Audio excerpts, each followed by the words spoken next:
This is Heliox, where evidence meets empathy. Independent, moderated, timely, deep, gentle, clinical, global, and community conversations about things that matter. Breathe easy, we go deep and lightly surface the big ideas.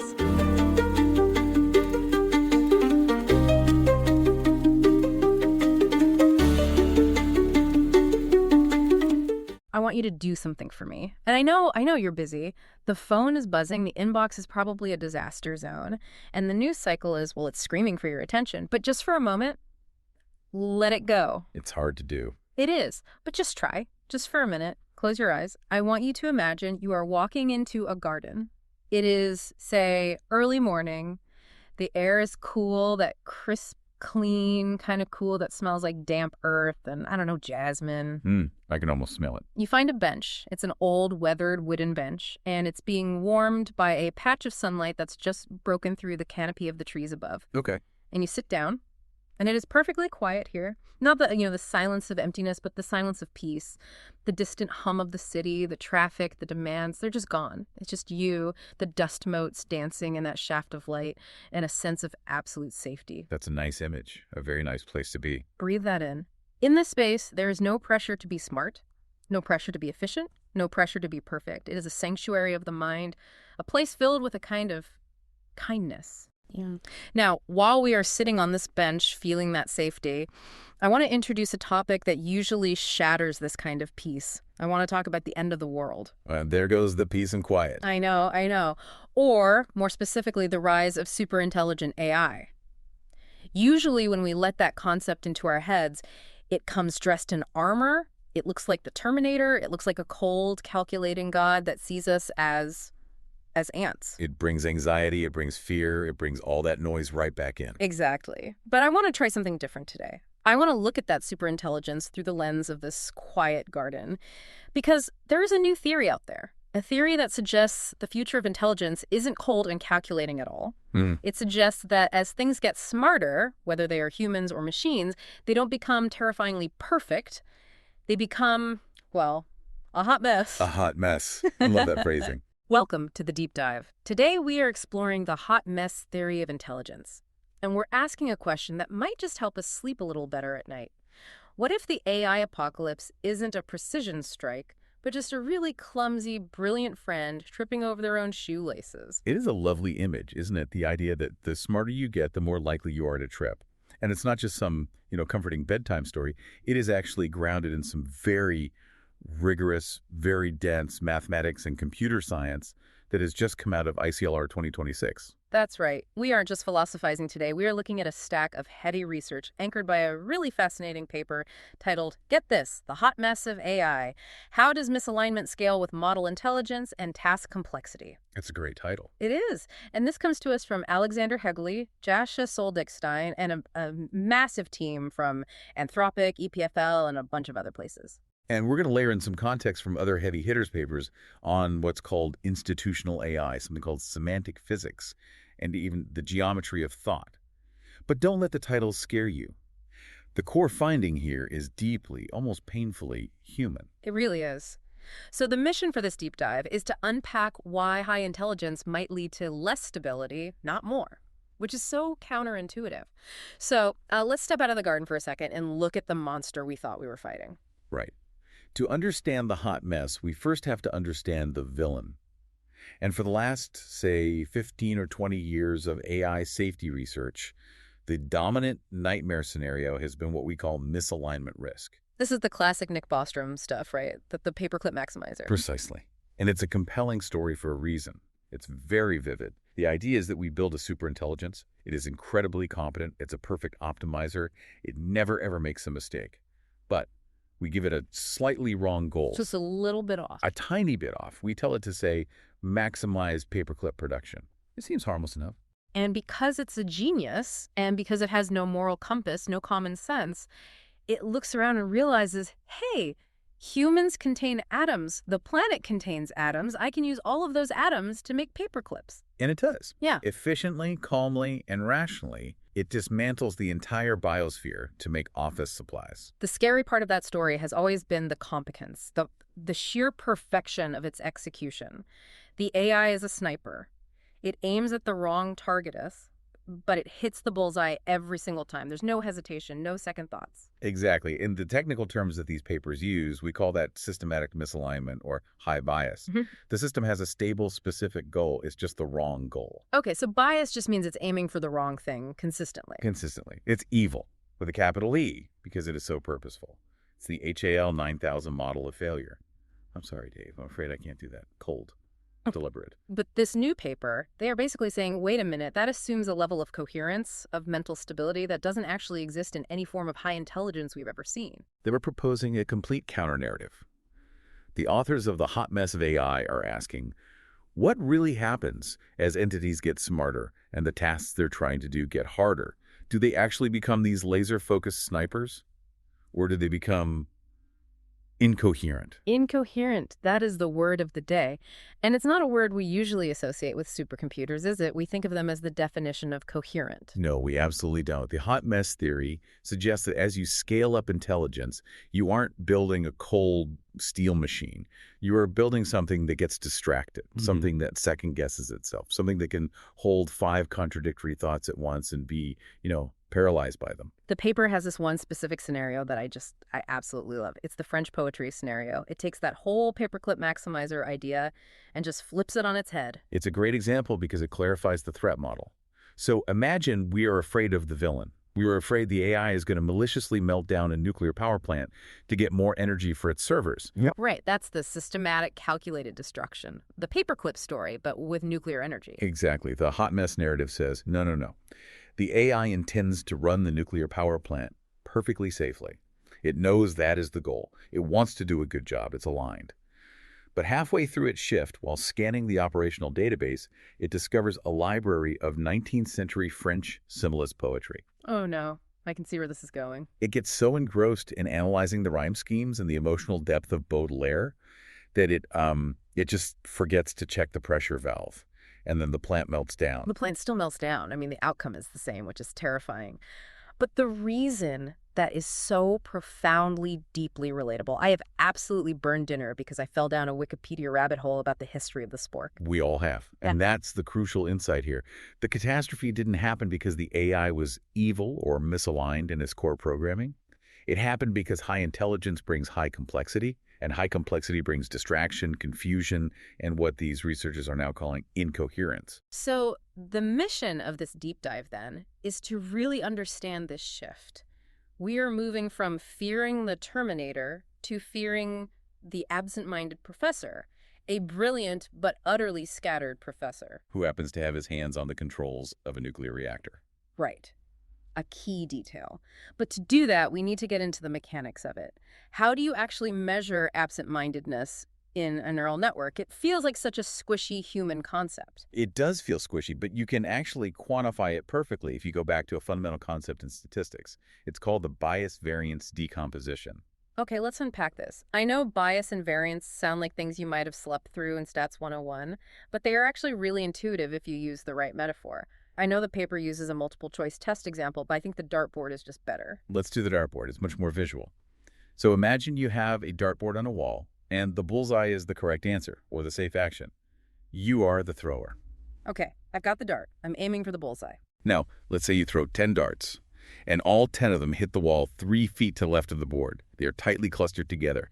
You hit the exact same spot 10 times, but it is the wrong spot. Okay. So I am very consistent, but I am consistently wrong. Yeah, that is bias.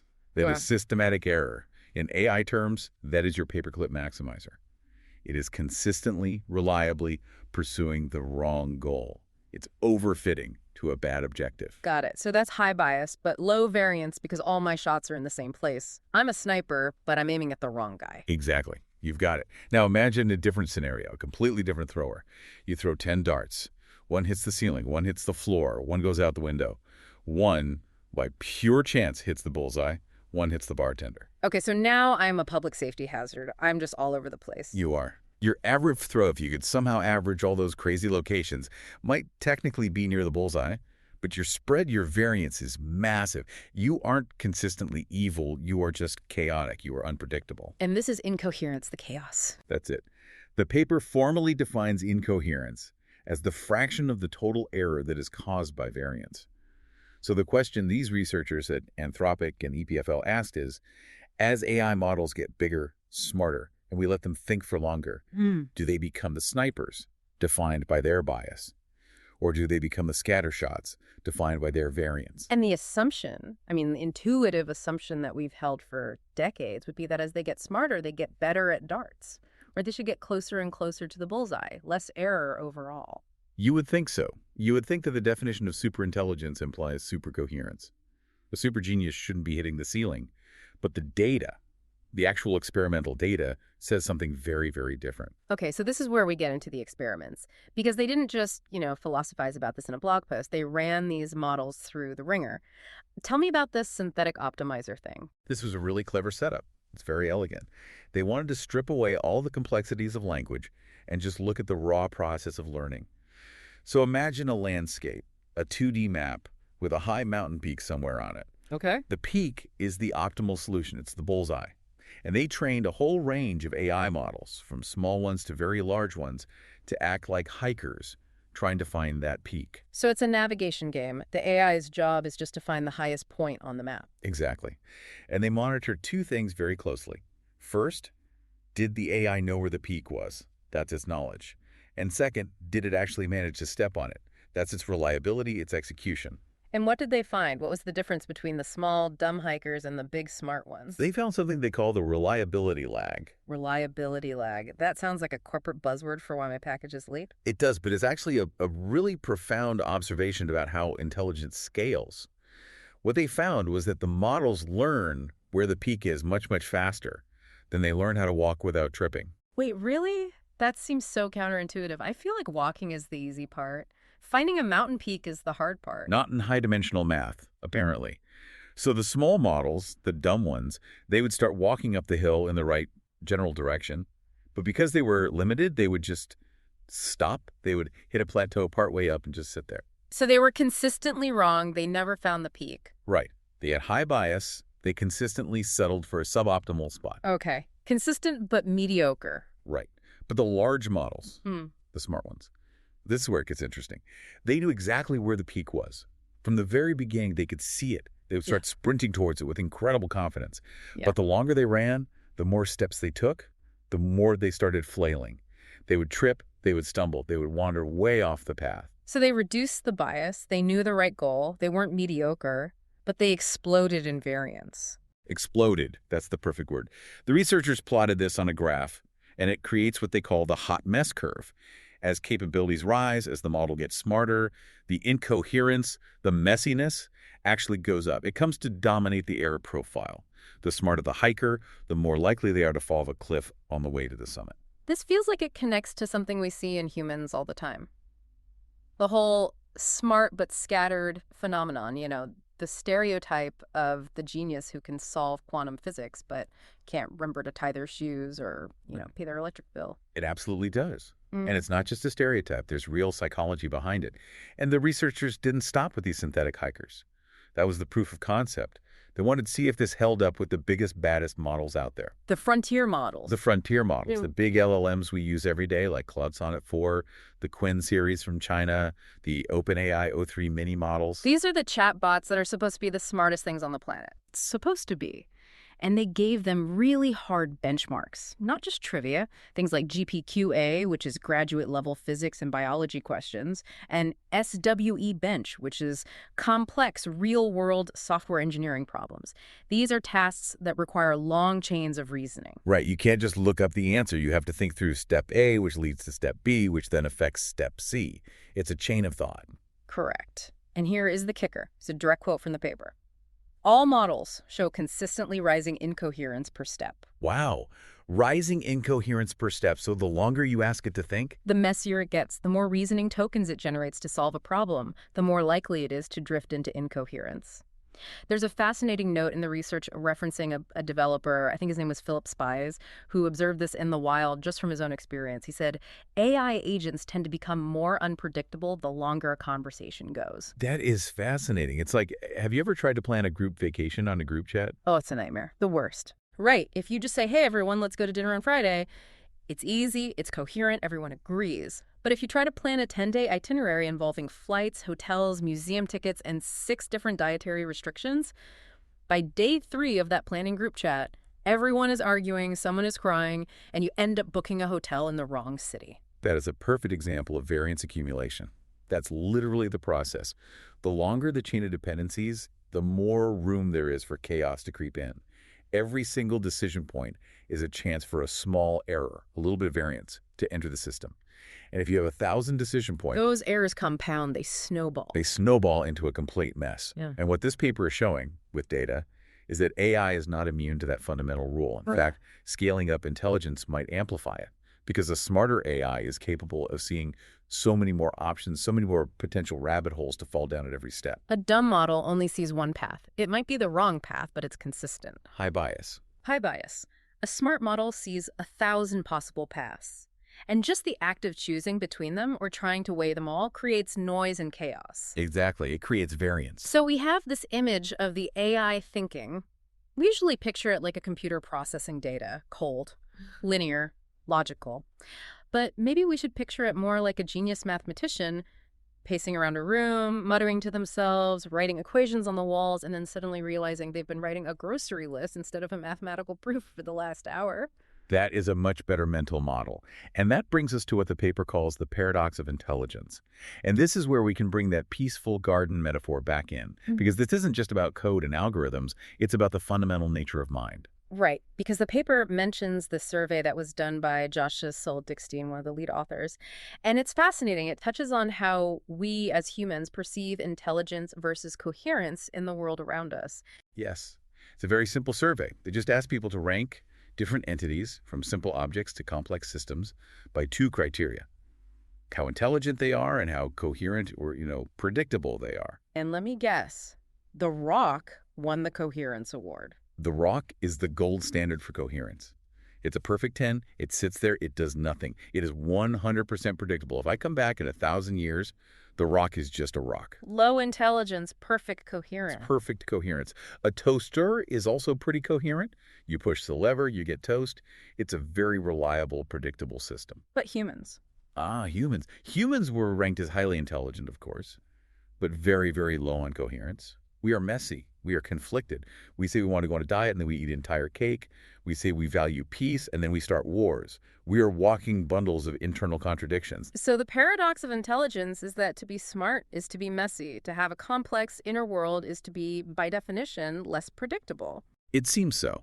The paper is essentially suggesting that AI is simply joining the club, as it leaves the realm of the toaster, simple, tool-like, predictable, and enters the realm of the agent complex, reasoning, planning it, necessarily inherits the messiness that comes with high-dimensional thought. I want to bring in another source here, this idea from the geometry of thought, because this isn't just a behavioral quirk, right? It's not just that the AI is deciding to be messy. There's something structural happening inside the model itself. Why does knowing more make you wobble more? This is such a critical point. It's the phase transition concept. When we talk about scaling up AI, we often think of it like we're just filling a bucket with more water, more facts, more data, bigger bucket. More of the same, just bigger and louder. But the geometry of thought and similar research suggests that scaling isn't just quantitative, it's qualitative. The change is fundamental. It's like water turning into ice. It's the same H2O molecules, but the entire structure changes completely. It crystallizes. And crystals can shatter. Exactly. That's the perfect metaphor. Water is fluid. It's adaptable. It flows around obstacles. Ice is highly structured. It has a beautiful complex geometry to it, but it's brittle. As these AI models scale, they crystallize their reasoning patterns. They don't just know more facts. They restructure how they think. And the hypothesis is that this complex crystallized structure is more powerful, yes, but also more fragile. It's prone to shattering to these bursts of variance in a way that the simpler, more fluid, dumber models just weren't. Right. So the hot mess isn't a bug that we can patch. It might be a fundamental feature of the architecture of complex thought. You can't have the brilliance without the brittleness. That is a provocative claim. It's a huge claim. Yeah. And it forces us to rethink everything about how we build safe systems. Okay, I have to play devil's advocate here for a minute, because I know there are listeners, probably very smart listeners, screaming at their speakers right now. We have a source from Less Wrong, which is a community that thinks very, very deeply about AI safety, probably more than anyone. And this user, Robert Simem, basically looked at this paper and said, so what? The so what challenge. It's a very important and valid critique to consider. Their argument, and I'm paraphrasing, is, look, obviously hard tasks are hard. If I ask a toddler to add 2 plus 2, they get it right 99% of the time. If I ask a Nobel-winning physicist to solve a unified field theory, they're probably going to make a mistake. Right. Does that mean the physicist is a hot mess? Or does it just mean the problem is incredibly difficult? Yeah. Is incoherence just a fancy scientific-sounding word for making mistakes on difficult problems? It's a great question, and Robert and M continues that line of thought. They say, look, as models get better and better, their overall error rate approaches 0. If a model has an error rate of 0.001%, who cares if that tiny fraction of error is biased or random? It's still 99.999% right. Isn't this paper just stating the obvious in a complicated way? So is this just a trivial finding? I think it's a really sharp critique, but I believe it misses the central point of why this distinction matters so much. It's not about the amount of error. It's about the character of the error. And it matters because the remedy for bias is completely different from the remedy for variance. Okay, explain that. How does the solution change depending on the problem? Let's go back to an analogy. Imagine you have a car. Okay, I'm driving. If the steering wheel is misaligned, if every single time you hold it perfectly straight, the car consistently veers to the left, that is bias. How do you fix that? I take it to the shop and they align the wheels. I fix the core mechanism. I retrain the car, essentially, to go straight when I tell it to go straight. Exactly. You fix the goal. In AI research, this is what alignment is all about. You do RLHF, you do constitutional AI, you do all these techniques to retrain the model, to fix its values, to fix its steering. Okay. Makes sense. But now imagine a different problem. The steering wheel is loose. The linkage is broken. You hold it perfectly straight, but the wheels are wobbling uncontrollably. Sometimes they jerk left, sometimes they jerk right. That is variance. That is the hot mess. And aligning the wheels won't fix that at all. The alignment could be perfect, but the car is still undrivable. Exactly. You can align the wheels perfectly. You can have the purest, most moral, most perfectly aligned AI in existence. But if the linkage is wobbly, if the variance is high, you are still going to crash. To fix variance, you don't need alignment. You need industrial safety. Industrial safety. Like seatbelts? Guardrails? Seatbelts, guardrails, circuit breakers, things that assume failure will happen and are designed to contain it. And most importantly for this paper, something they tested called ensembling. Ensembling. That sounds technical, but you said it's actually a really old idea. It's very simple. It's basically the Ask the Audience lifeline from Who Wants to Be a Millionaire? Okay, I'm listening. A great analogy. If you ask one person in the audience a really hard question, they might panic and give you a crazy random answer. That's high variance. But if you ask all 100 people in the audience and you take the most common answer or the average answer, the crazy outliers cancel each other out. The wisdom of the crowds. The wisdom of the crowds, the hot mess smooths out into wisdom. And the paper found that this works spectacularly well for AI. Ensembling, which in this case means asking the same model the same question 10 times and averaging the result, drastically reduced the incoherence. So even if the individual agent is a chaotic, scatterbrained genius, a committee of them, or even just asking the same one repeatedly, might actually be reliable. That's the hope. But it implies a totally different safety strategy.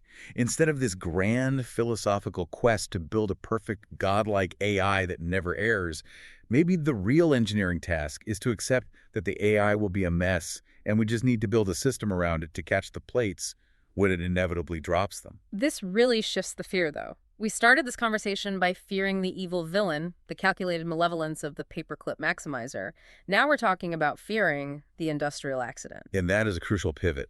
The paper is arguing we need to reframe the danger. There's a source title in our notes here that gave me chills when I read it. The Rogue Scalpel. Yes, it's a vivid image, isn't it? It sounds like a horror movie. But it describes exactly this risk. It's not about the AI turning against us. It's about the AI trying to help, getting confused, and causing catastrophic damage because it couldn't rethink an action. Let's play it out. Imagine a surgical robot in the near future. A misaligned robot, the one with high bias, might decide that its true purpose is not surgery, but, I don't know, creating modern art, and it stabs the patient to make a point. That's terrifying. Right. That's the villain. But a hot mess robot, the one with high variance, is trying its best to remove the appendix. It's perfectly aligned with the goal of saving the patient, but its hand shakes for a microsecond. Or it hallucinates that the appendix is on the left side, not the right. Or it gets distracted by the French poetry of the patient's intricate tattoo and just forgets to close the incision. Exactly. The result is the same. The patient is harmed. But the cause is totally different, and the rogue scalpel highlights the fact that in the real world, many actions are irreversible. If an AI trading algorithm gets confused and sells everything, you can't just ensemble your way out of it after the fact. The market has already crashed. The database is already gone. And this brings us to the idea of institutional AI, because we aren't just talking about one robot doctor or one trading algorithm. We are talking about global systems, financial markets, power grids, military command and control. Right. And here is where the hot mess theory really scales up and becomes frightening in a new way. The research on institutional AI has this stark warning. It says, a collective of safe agents is not a safe collective by default. Wait, unpack that for me. If I have 10 safe robots or 10 perfectly aligned algorithms, why isn't the group of them safe? That seems to defy logic. Think about a stock market flash crash. Every individual trader or trading bot might be acting rationally and safely based on their own inputs. The price dropped 1%, my rule says I should sell. That makes perfect sense for me.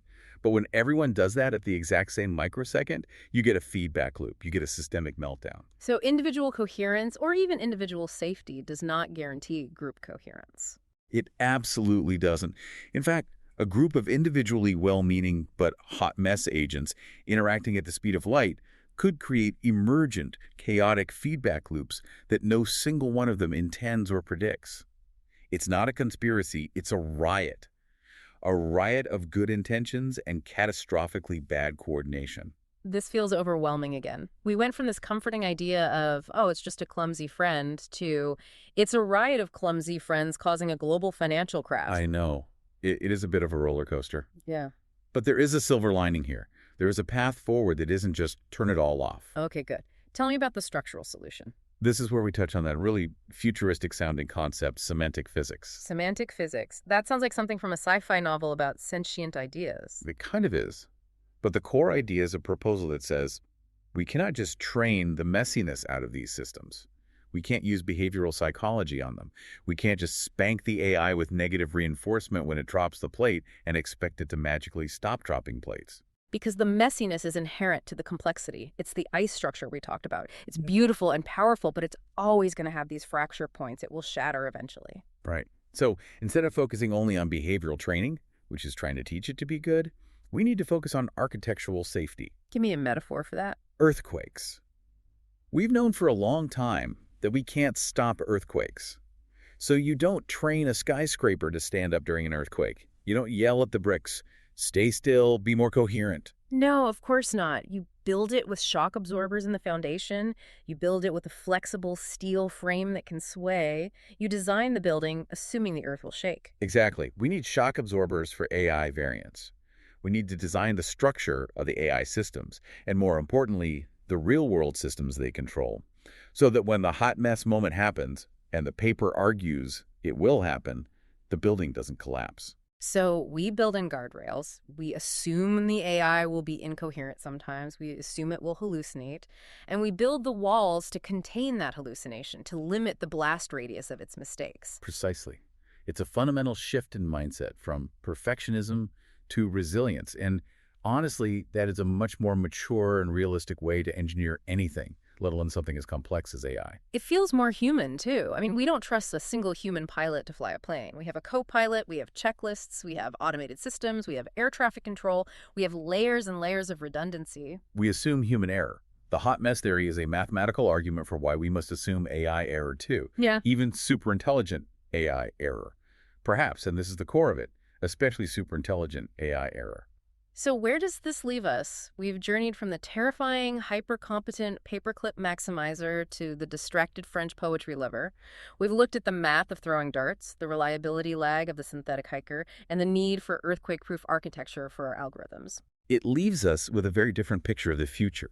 A future that is, perhaps, less about a dramatic war against a dark god and more about the mundane, frustrating, and incredibly important work of managing a brilliant, chaotic bureaucracy.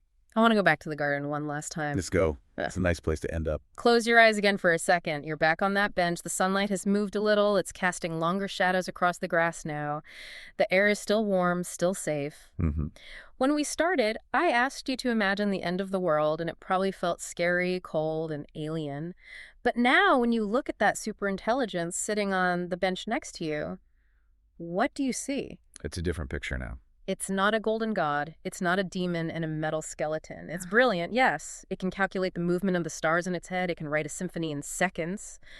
But it's also fidgeting. It's dropping its notebook. It's mumbling to itself about poetry. It's a hot mess. And strangely, that makes it less alien. Yeah. More... Yeah. It does. There is a strange and profound comfort in this theory.